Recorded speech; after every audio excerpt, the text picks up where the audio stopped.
11th lecture on operating system, and in the previous lecture we already learned what is called the semaphore variable. So this concept is very important concept in operating system, semaphore variable. So and we seen what is the semaphore variable. Semaphore variable is an integer and it have two operation, one is P operation and one is V operation, and we learned the concept of P operation and V operation. We seen how P operation and V operation can help us to synchronize process synchronization. In the process synchronization, how does it help us? So we already seen that thing. And last day we also seen one precedence graph. From a precedence graph, we converted that precedence graph into parallel programming using the Kobygin and Cohen structure. So in the Kobygin and Cohen structure, we know that the parallel programming can be written using the two type of construct. One construct is the fork join, another is Kobygin and Cohen. So in Kobygin and Cohen, all kind of precedence graph cannot be converted into Kobygin and Cohen structure. But if we use the semaphore variable, then any precedence graph can be converted into parallel programming using the Kobygin and Cohen structure. And for that reason, in the last day we already seen this particular example, and today we will discuss busy waiting. Busy waiting, there is another concept in semaphore topic that is very important terminology, that is called the busy waiting problem. So to understand the busy waiting problem clearly, we have to go back into the previous day problem. So I am writing that precedence graph and that particular Kobygin and Cohen structure. Then I think we can understand the busy waiting problem very clearly. So this is also the last day topic, but again we have to write down that things, because if we don't look back on that particular topic, then we cannot start the starting point of the busy waiting. That means from where the busy waiting concept is coming, it will be very difficult if we can not go back on that particular topic. So just I am just writing few portions of that things. I am not writing the whole thing. Suppose this was the precedence graph. So the precedence graph was something like that. So this is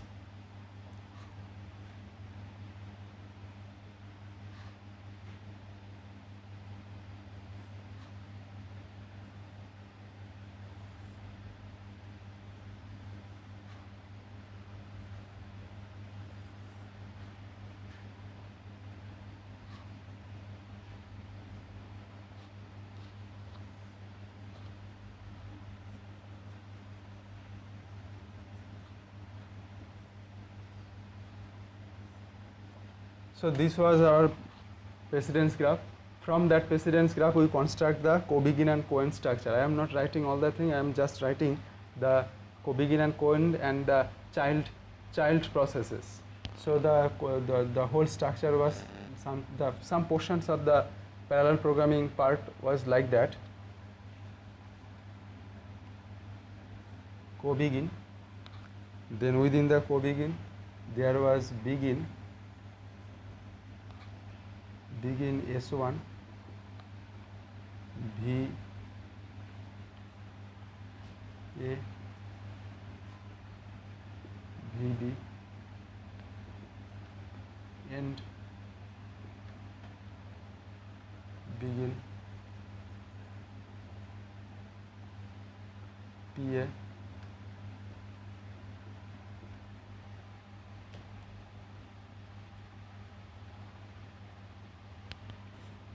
PA, S2, VC, VD, and end. And I am writing just another child process, begin PC. So we already seen all this concept in the last day class, but again we are writing these things for understanding the. So basically this was something which we learned in the last day class. Okay, so what happened? Now see one thing, look at here. Here all these are the child process. That's mean this is a parent process, co-begin and in the co-end. So this is the begin and end. So this is the parent process, and within the parent process all these are the child processes, and all these child process will execute concurrently. That's mean all these they are executing parallelly. Got it? Now in any semaphore variable there are two operation. One operation is P operation, another operation is V operation. One operation is P operation, another operation is V operation. So here what will happen? Suppose there is a synchronization problem. That's mean until this process S1 process is not executing, the S3 process cannot execute. Until S1 process is not executing, the S3 process will not be executed. So what happened?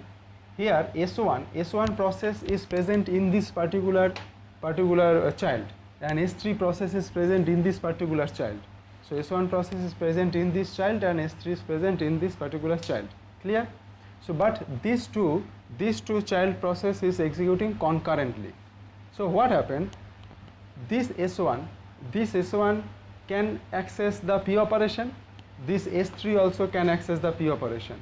So here S1 is accessing the V operation. So until S1 is not completing its V operation, that means it's not increment the value of semaphore. Now if you can look back into the concept of the semaphore variable P operation and V operation, in the P operation the value is decrement by 1, and the V operation the value is increment by 1. So until the V operation is not performed, this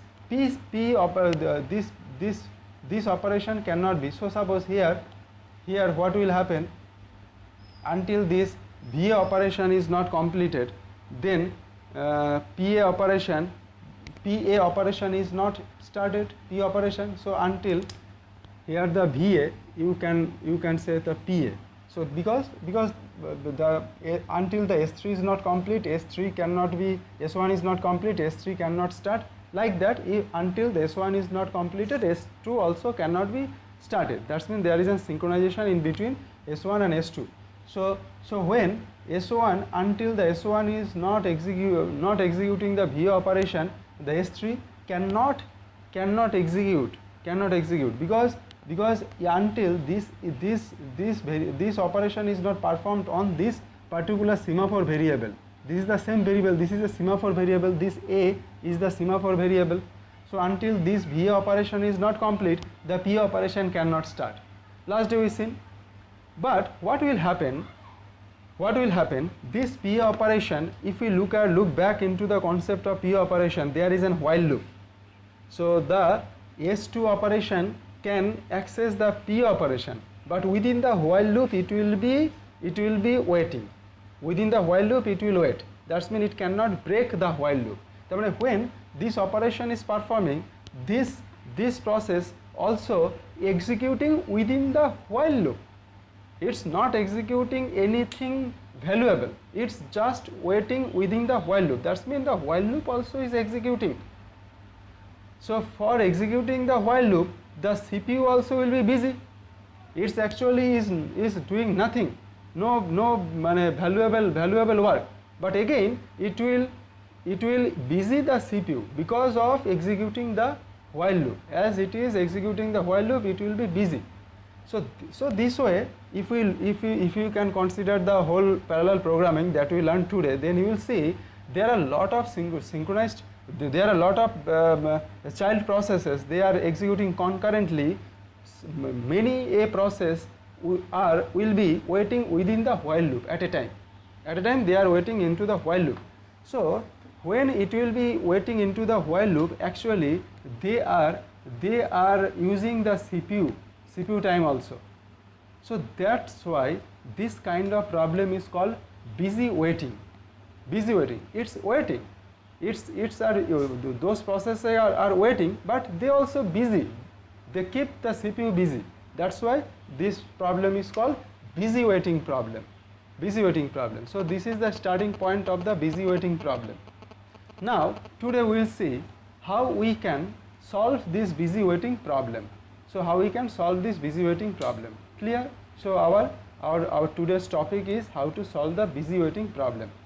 Now to solve the busy waiting problem, we have to remoderate the concept of semaphore variable. That means we have to remoderate the concept of semaphore variable. Previously you already seen the semaphore variable. Semaphore variable was just a variable, integer variable. Now we will see we can make the semaphore variable as a structure or record, and within that record there will be list and there will be an integer value. So let's see, using that record type semaphore variable, how we can solve the busy waiting problem. Got it? So at first we will see what will be the record type semaphore variable. So let's see what is the record type semaphore variable.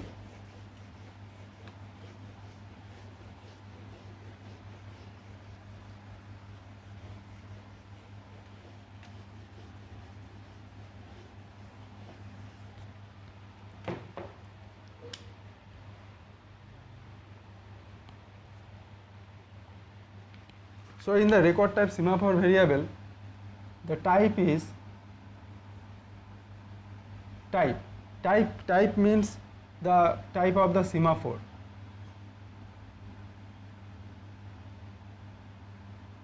Semaphore variable, its type is record. Record means like a structure. That means within a body, within a unit, there may be multiple object, multiple data types. Okay. So now one component of this record, one element of this record is value. One component is value.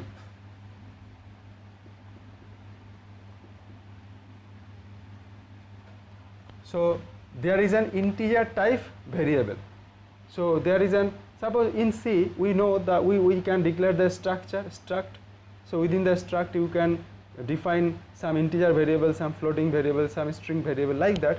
There is an variable value, its type is integer. Clear?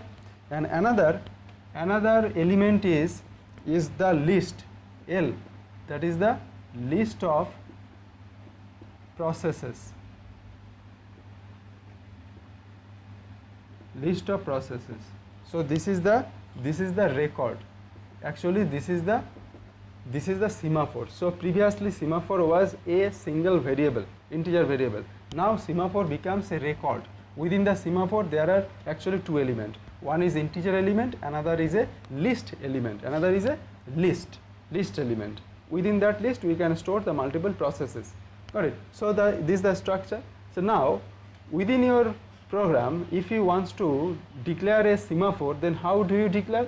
How do you declare a semaphore variable? So your variable is semaphore variable. So variable S equals to semaphore.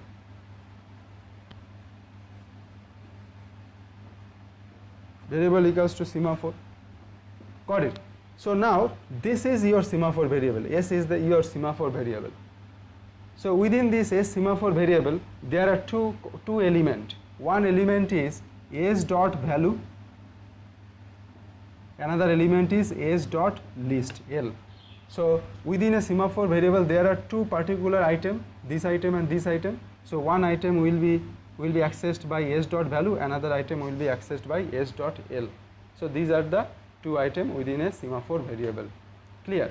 So using this record type semaphore variable, we will solve the busy waiting problem. We will solve the busy waiting problem. So let's see, if we use this kind of thing, then this kind of list, then what will be the P operation and what will be the V operation? What will be the P operation and what will be the V operation, and using that P operation and V operation, how can overcome the busy waiting problem? So this is the semaphore structure, record structure. Now we'll see the P operation and V operation on this particular semaphore record. Clear?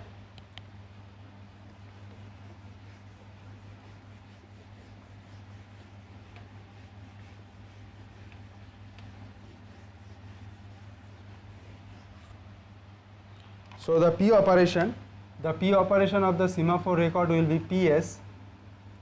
Here PS will be S dot value equals to S dot value minus 1. So that's mean the integer type variable that present into the semaphore, we are decrementing that value by 1.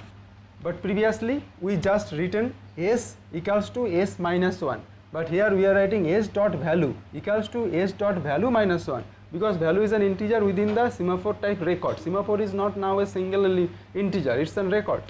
So that's why we will write this. Then if S dot value less than equals to 0, then begin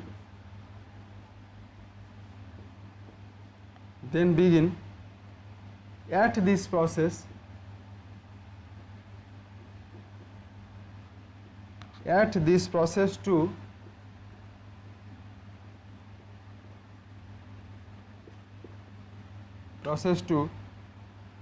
S dot L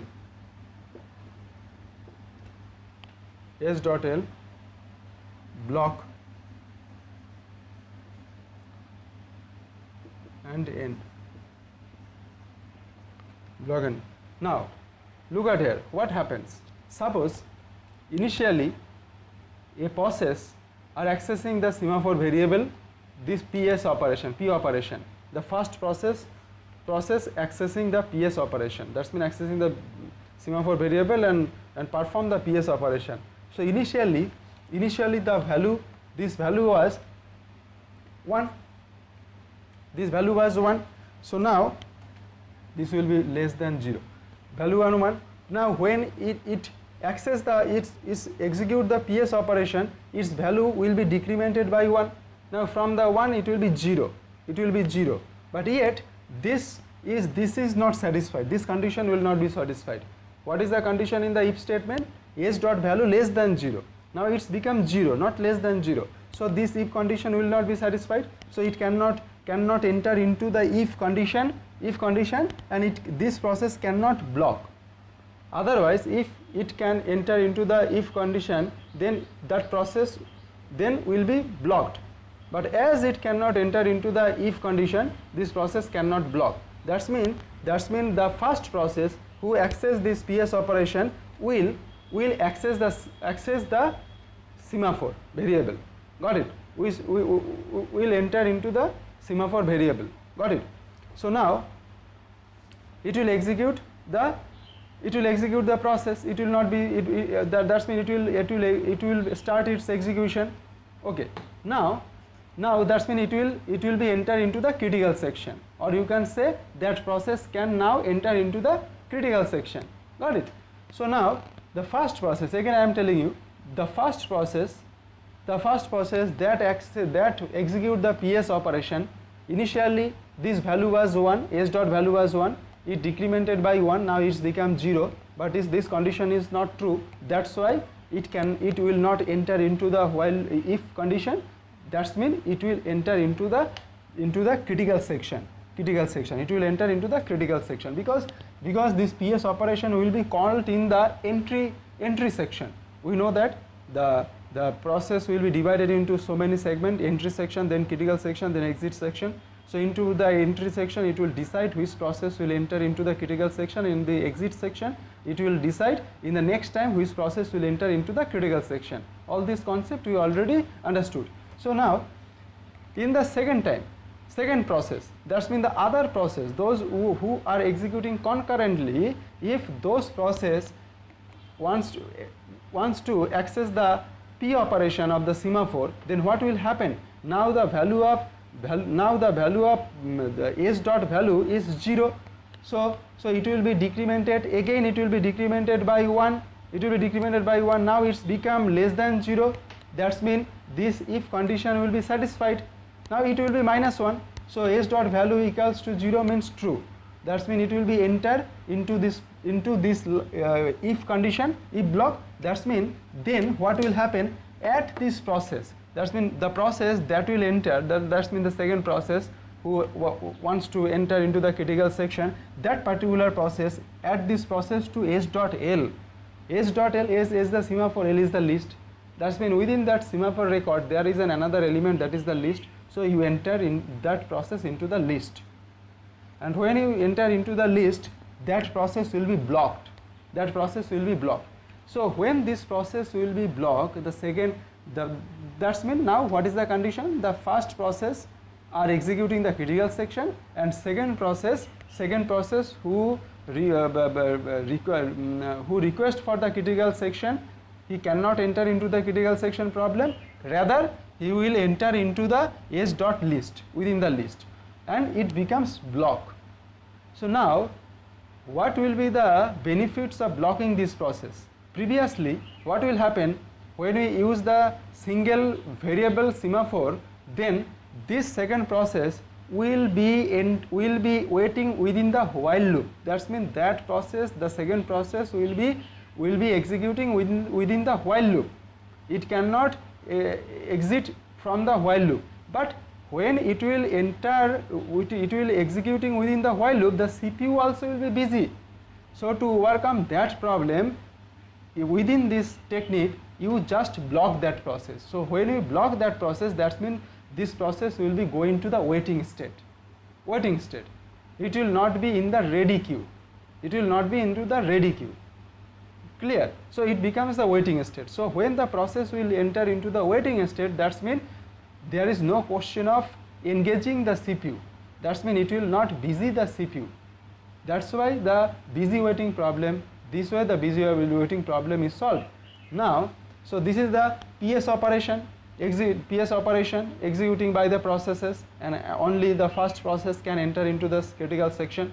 Now when the first process will enter into the critical section, it will execute the critical section, and before exiting, before go out from the critical section, when the critical section execution will be done by the first process, then first process will perform the exit operation. So that's mean whatever the code is written in the exit section, that process will execute that exit section code. So within that exit section code, what will be the operation will be done by that process? That process will call the V operation of the semaphore. In the entry section it access the P operation, in the exit section then it will be access the V operation. Now let's see, if we have the record type semaphore variable, then what will be the V operation of that semaphore variable. So here now we will see in the V operation of the semaphore variable, when it is a record type semaphore variable, and we will see when it will go out from the, after executing the V operation, then what will happen by all those processes. Okay, so the V operation, V operation of that semaphore variable will be here s dot value will be s dot value. We know that in the V operation the value will be incremented by 1 plus 1. So it will be incremented by 1. Then if s dot value less than equals to 0, then remove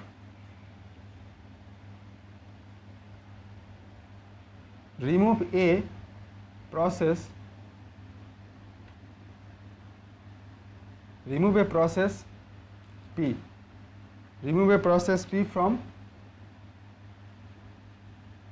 from s dot l, remove a process from s dot l and wake up, because in the P operation some process will be going to the block state. Now from the block state you have to make them wake up. So wake up operation will be done into the V operation. So here is an wake up P and end.